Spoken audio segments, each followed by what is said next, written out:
Praise the Lord. Adofo Nyankopon shall be brave. Onyame ye kɛseɛ ne yɛmmɔ yie na n'adɔyɛ nso ɛwɔ hɔ daa. Hallelujah. Adofo ɛnnɛ mema wakɔ aba de ba ɔte aseɛ sɛn dwumadie yi so. Yɛda Onyankopɔn ase sɛ ɔde yɛwura na wɔtwe foforɔ mu so. Yɛn mpaebɔ nyinaa ne so owura Yesu di yɛn kan. Ɔyɛ adesua mu na wasɛm yɛ yɛn nanse kanea ne yɛ kwan so han. Ɛwɔ bosom nyinaa mu na wɔtwe nyinaa mu. Ɛwɔ ɛda yi nso mu. Wɔ Yesu Kristo din mu. Ɛna yɛabɔ mpaeɛ.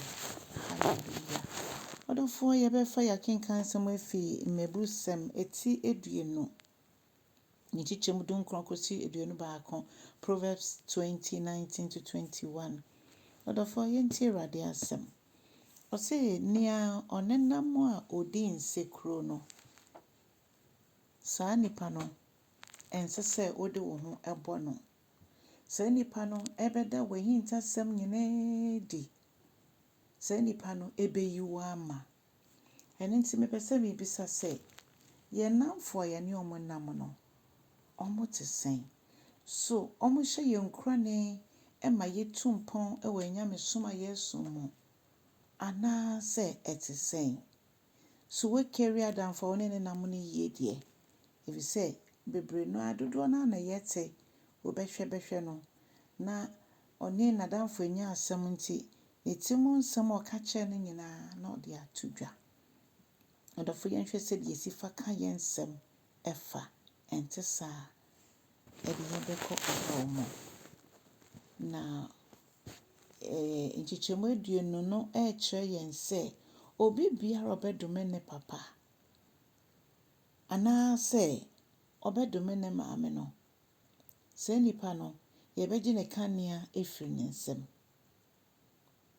Nyame ka saa ne kyerɛ sɛ ɔno ankasa ɛna wama kwan saa. Yɛnka ho sɛ Bible sɛ yɛndi yɛn na ne yɛgye ni na yɛn na aware ɛwɔ asase yi so. Ɔdɔfoɔ obi biara a ɔbɛdome ne papa anaasɛ ɔbɛdome ne maame ne kanea ɛbɛdum. Bible sɛ yɛbɛdum ne kanea ɛwɔ ne sum ɛberɛ mu. Ɛberɛ a esum atɔ ne so. Ɛberɛ a ɔnhu n'akwan yie. Ɛberɛ a ɔnhu baabi a ɔmfa n'anam ɛnsi no. Saa berɛ no nso ɛna yɛbɛgye ne kanea ɛfiri ne nsam. Na sɛ biribi biara nka ɛmma n'anigyeɛ, biribi biara nka ɛmma ɔtumi ɛhu kwan mu ɛyɛ n'asɛdeɛ anaa ɔyɛ n'afɛmudeɛ no. Saa nneɛma no nyinaa bɛfiri ne nsa. Ɔdɔfoɔ Bible nea waka bi ayɛ nokorɛ. Ɛnyɛ anansesɛm. Ɛnyɛ anansesɛm. Ɛyɛ asɛm a ɛda hɔ. Ɛyɛ ade a ɛda hɔ. Sɛ yɛnni yɛawofoɔ ni na yɛtwiti yɛawofoɔ biara a Bible sɛ yɛnhwɛ yie. Yɛnhwɛ yie. Yɛnhwɛ yie efisɛ yɛbɛgye yɛ kanea ɛfiri yɛn nsam. Onyankopɔn mɛmpare yɛn na nka yɛnyɛ yɛ asɛdeɛ wɔnyɛ baabi atena wɔnyɛ adwuma bi ɛyɛ a kae w'awofoɔ. Kae w'awofoɔ. Ebɛtumi aba sɛ ɔwofoɔ no bi a na ɔmo baako koraa mpo ɛpo wanhwɛ wo nanso Bible sɛ ɛno na sɛ yɛyɛ a yɛn nkwa ɛnna ɛbɛware ɛwɔ asase so.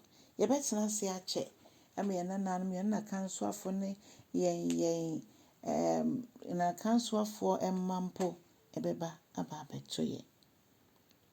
Ɔdɔfoɔ ɛno nti ɛsɛ sɛ yɛhwɛ yɛakwan yie. Afei ne nkyekyɛmu aduonu mmienu no sɛ ne nkyekyɛmu aduonu baako ɛsɛ apagyadeɛ biara a wopere wo ho anya no. Saa agyapadeɛ no bɛfiri wo nsa. Ɛnyɛ adeɛ bɛsi yie.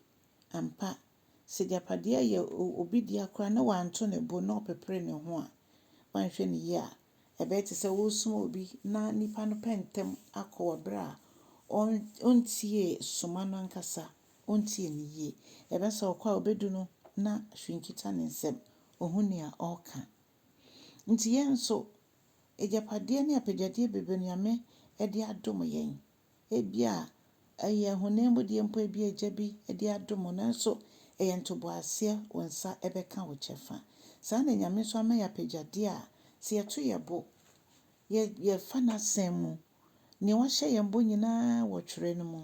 Nti sɛ yɛnya abere de ma twerɛ no, yɛnya abere pɛnsɛmpɛnsɛm na yɛhu nnipa a Nyame ahyɛ ato ama yɛn a, ɛbɛsi yɛn yie. Ɛbɛsi yɛn yie.